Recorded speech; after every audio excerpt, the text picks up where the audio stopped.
Continuem en prop tu i arriba l'inici de la campanya de la declaració de la renda.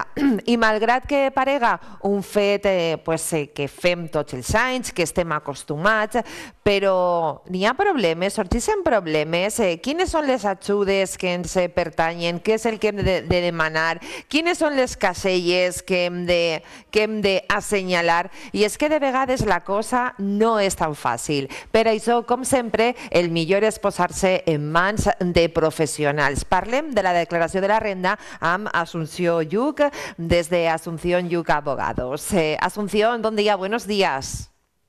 Hola, buenos días. Encantada de estar otra vez con vosotros. Pues bienvenida a ProPetú, como siempre es un placer. Y hoy hablamos de la declaración de la renta. Empieza ya en estos días la campaña.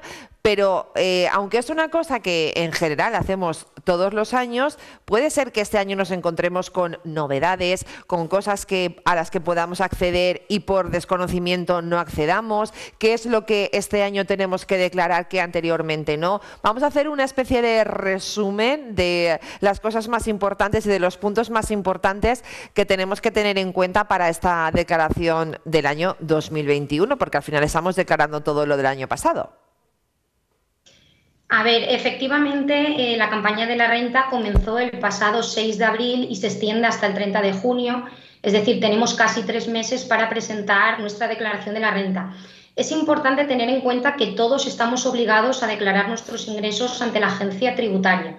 Entonces, nuestro primer consejo, que siempre damos todos los años y que no cambia, es que es recomendable que se solicite el borrador de la declaración de la renta ante la agencia tributaria.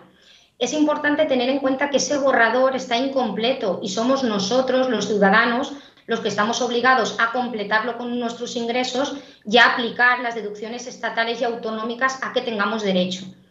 Sí que es cierto que en algunos casos no estamos obligados a presentar declaración de la renta porque no superamos ciertos límites, pero incluso en esos casos aconsejamos que se solicite el borrador porque puede salir una cantidad a nuestro favor y por tanto ser recomendable presentarla porque la agencia tributaria nos devuelva.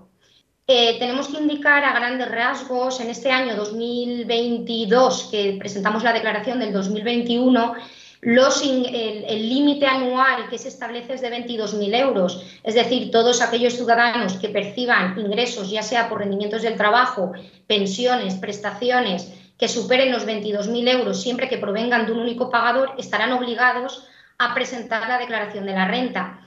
Ese límite se rebaja a 14.000 euros siempre que los ingresos provengan de 2 o más pagadores. Es decir, si percibimos ingresos de 2 o más pagadores, siempre que el límite anual supere los 14.000 euros del primer pagador y 1.500 del segundo y posteriores, estaremos también obligados a presentar la declaración de la renta. Pero como digo, el primer consejo es solicitar la declaración de la renta, el borrador, podemos solicitarlo a través de internet, incluso solicitar una cita con la agencia tributaria o a través del teléfono.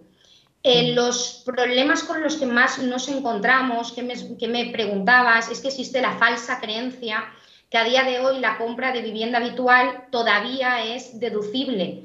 Es importante tener en cuenta que solo es deducible la compra de vivienda habitual anterior al 1 de enero del 2013. Las posteriores no, ya no existe esa deducción estatal. Al igual que ocurre con el arrendamiento de vivienda habitual. Como deducción estatal solo es deducible siempre que sea el contrato anterior al 1 de enero del 2015. Todos los posteriores no. Eso como deducciones estatales. Podremos aplicar también la deducción por maternidad, que son 1.200 euros al año, también las deducciones por cantidades destinadas a planes de pensiones, fondos de pensiones y como novedades actualmente han incorporado todas aquellas cantidades que sean destinadas a mejoras, obras de mejora en eficiencia energética en nuestra vivienda habitual o arrendada, también será deducible. Esa es una de las novedades más importantes de este año. Aparte de las deducciones estatales están las deducciones autonómicas, que aquí en la Comunidad Valenciana prácticamente siguen siendo las que ya existían, como nacimiento o adopción de hijo, custodia de niños en guarderías hasta los 3 años, adquisición de material escolar, cualquier tipo de discapacidad, ya sería como deducción aquí en la Comunidad Valenciana. Asunción, nos hablabas del borrador. Mucha gente, bueno, lo típico, ¿no? De he pedido el borrador, me ha parecido bien y le he dado a aceptar, ¿no? Y tú decías que ese borrador al final está incompleto, que hay cosas que nos pueden faltar, incluir, que en cualquier caso o en algunos de los casos incluso nos podría beneficiar más. Te quiero preguntar, ¿estamos bien informados de lo que significa la declaración de la renta, a pesar de que pues los que somos ya mayores llevamos ya un tiempo haciéndolo y declarando? ¿Estamos bien informados realmente de todo lo que significa hacer la declaración de la renta?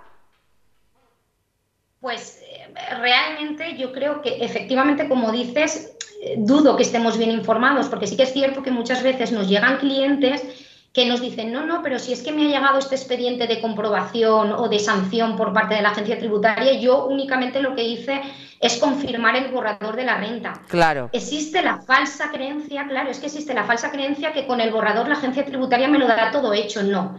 La agencia tributaria lo que hace es nos pone una herramienta en nuestras manos, que es el borrador. Es verdad que nos facilita mucho el trabajo, pero somos nosotros los que estamos obligados a comprobar que los ingresos son correctos. Si no son correctos, deberemos completarlos y aplicar las deducciones a las que tengamos derecho. La agencia tributaria puede haber aplicado una deducción de forma incorrecta porque no cumplamos un requisito y posteriormente nos puede llegar la sanción, porque somos nosotros los que estamos obligados y los responsables a comprobar y a verificar que eso es cierto y a confirmarla.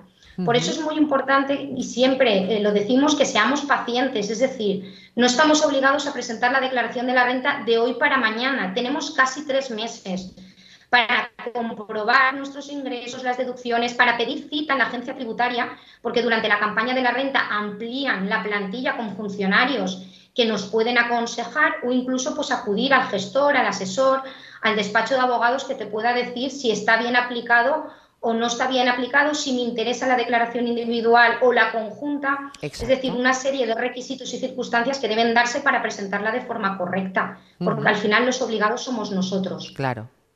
La pandemia, Asunción, la pandemia con todo lo que se generó, ¿no?, a nivel económico, con los ERTEs, con esas oportunidades, con esas ayudas, ¿todo eso ha influido en estas declaraciones? ¿Influye? Va a influir, claro, sí que va a influir, porque de eso va a depender, como he dicho anteriormente, se establece un límite para presentar la declaración o no de la renta, dependiendo de si recibimos los ingresos de un único pagador o de 2 pagadores.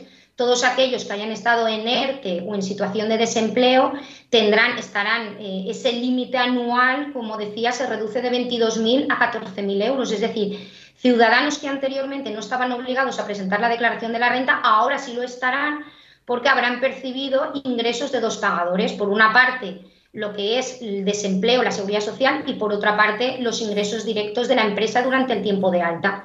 Claro que va a influir, y de ahí puede surgir pues la obligación de pagar, cosa que antes de la pandemia, ¿no?, si no habíamos estado en ERTE o en desempleo, pues quizá no estuviésemos obligados a presentar la declaración de la renta, porque no llegábamos al límite de los 22.000 euros, que al recibir ingresos de más de un pagador se ha reducido a los 14.000 euros. Sí que va a tener repercusión, y la ha tenido en años anteriores, ya el año pasado. Correcto. En cualquier caso, lo mejor es estar bien informados, lo mejor es que nos asesoren bien, y lo mejor es tener todas las cosas claras, porque al final es un deber, es una obligación hacerlo, y hacerlo bien, y por lo tanto pues lo más sencillo es que nos informen bien. Desde Asunción Yuca Abogados pues tenéis esa ventana abierta para todo lo que podáis necesitar. ¿Cómo se pueden poner en contacto con vosotros, Asunción? Sí, bueno, nosotros tenemos oficina en Valencia, ahora también estamos abriendo un despacho en Puzol, en calle Caminás número 144, para estar más cerca de toda aquella gente que nos necesita, y para poder atender todas las consultas. El teléfono es el 679-538169, o a través de nuestro correo electrónico del Colegio de Abogados de Valencia, asuncionyuc@icap.es. Perfecto. Pues Asunción, muchísimas gracias por traernos toda esa luz que en muchos casos nos hace falta a la hora de hacer la declaración de la renta, y en cualquier caso, ante más dudas o ante cualquier problema, a lo mejor, pues como hemos dicho, poneros en contacto con el equipo de Asunción. Gracias, buenos días. Muchísimas gracias, encantada. Nosaltres el que anem a fer ara és anar a fer una ulleta a aquesta declaració que estem ja preparant, però sobretot aprofitem per anar a la publicitat. Tornem de seguida. Fins ara.